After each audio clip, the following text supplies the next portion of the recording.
Do you think that spending $1 trillion more than you earn is a good idea? I mean, Biden certainly seems to think that way. President Biden has made a budget for the next 10 years for his country. The United States government has recently increased its spending tremendously. The president's budget plans to put the U.S. in more than $2 trillion in debt by 2024 alone. In this video, you are going to find out why his budget isn't going to help you at all, contrary to what the president keeps saying. If you're excited about today's video, please smash that like button and let's get right into it. Joe Biden's presidency. Joe Biden is the 47th president of the United States of America. He is a Democrat from the state of Delaware, and he served as the vice president during the time when Barack Obama was president. Biden won the election over the Republican Donald Trump. As soon as he came into power, he signed a $1.9 trillion stimulus bill to help everyone who was in debt. The bill helped to reduce a lot of people's loans. But in reality, he just increased the national debt by $3.84 trillion by signing that bill. A major issue. Thanks to him, the national debt has risen to $31 trillion, the highest ever debt a country has ever owed. This is the highest it's ever been since World War II. If this continues, then the U.S. will weaken its national security and mess up its ability to invest in the future. This is also very dangerous since programs such as Social Security and Medicare will start getting fund cuts. That's something no one ever wants. Congress has made a decision to reduce the national debt. Did we mention that the national debt is at $31 trillion? Also, you should know that the debt that the U.S. owes is 98% of the size of the economy, and in a decade it's projected to hit 118%. It's not very pleasant to think about what would happen by that time. It's safe to say that it doesn't take a PhD in accounting to figure out that times are going to get difficult. There's also the cost of all this debt. You need to repay the debt, with interest too. Economists worry that the interest payments for all the debt will be so high that there will be nothing left for other activities, especially for defense. All of this is avoidable, but it comes at a huge price. The lawmakers will have to cut spending by $16 trillion to balance the sheet within the next 10 years, and that's not possible without heavy taxes. The government is planning to tax the rich. That isn't feasible because the rich will divert the tax towards the poor, and the poor people end up paying the price, literally. When taxes were first introduced, they were intended only for the rich. But now, the ordinary people of America combined pay more in taxes than all of the top 1% of the country combined, even though the top 1% hold more wealth. There were years when billionaires like Elon Musk and Jeff Bezos didn't pay a single cent in taxes. Not a single news anchor will speak bad things about Bill Gates since he donates so much money to them every single year. How did it grow to $31 trillion? To understand how this grew, we need to go back to 2001 when George Bush was the president.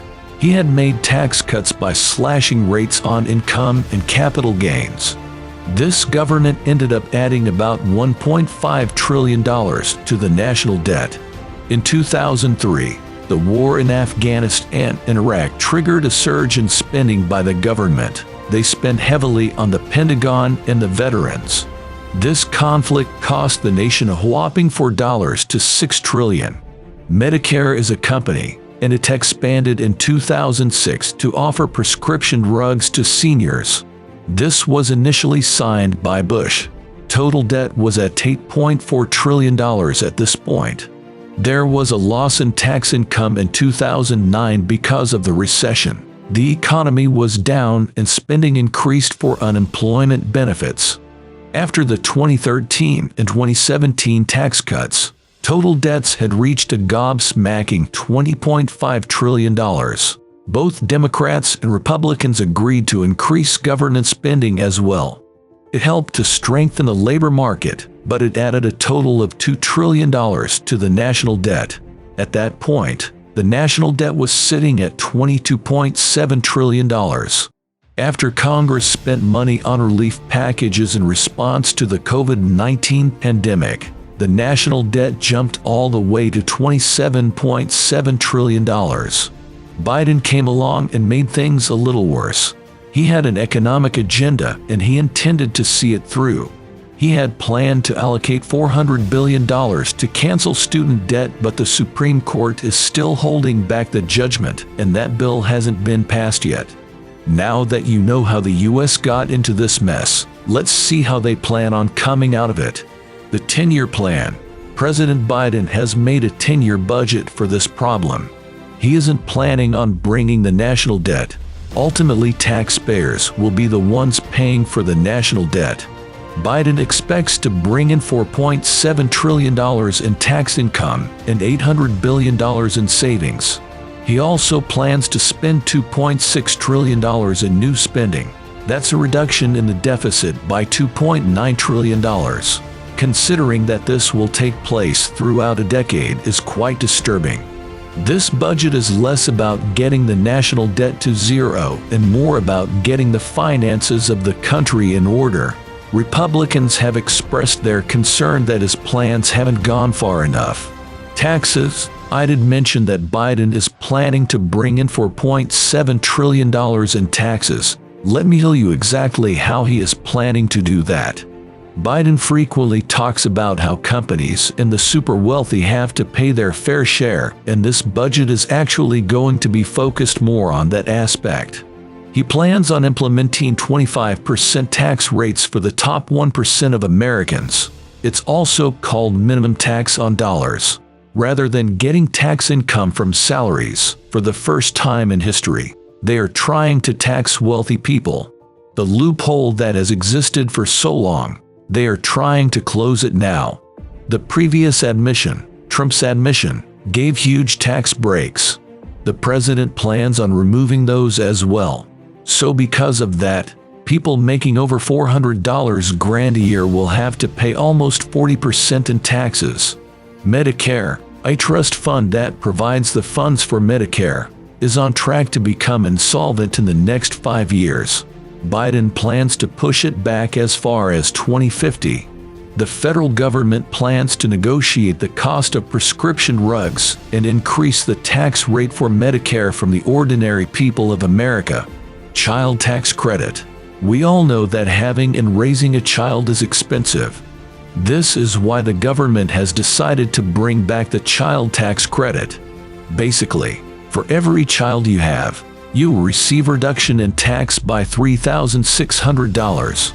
So if you don't owe any taxes at all, you receive all that money for every child that you have. This is primarily aimed at low-income families to help them cope with rising inflation. Cancer research. It seems to us that Biden has a personal score to settle with cancer, so he wants $2.8 billion for the cause.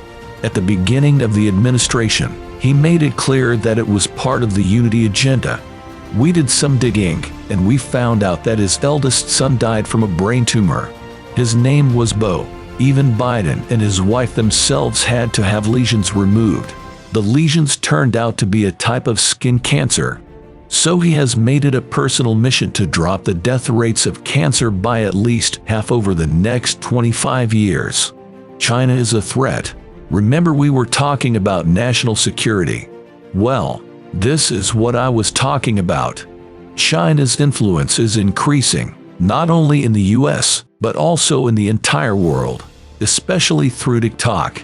The Pentagon received $842 billion, and that was money just to modernize the nuclear arsenal that the president can launch with just a press of a button. In addition to all this, the budget also includes another $7.1 billion to renew agreements with 3 Pacific Island nations that the Chinese have been influencing for a long time.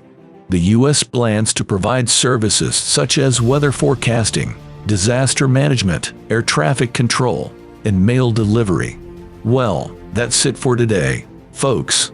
I hope you guys understood that even though Biden keeps taking loans to apparently help the nation, he is actually just fulfilling his own agendas. That's why it's important that we stay mindful of our finances all the time. If you enjoyed today's video, please consider pressing the subscribe button and turning on post notifications so you don't miss another upload. Thanks for watching, and we'll see you guys next time.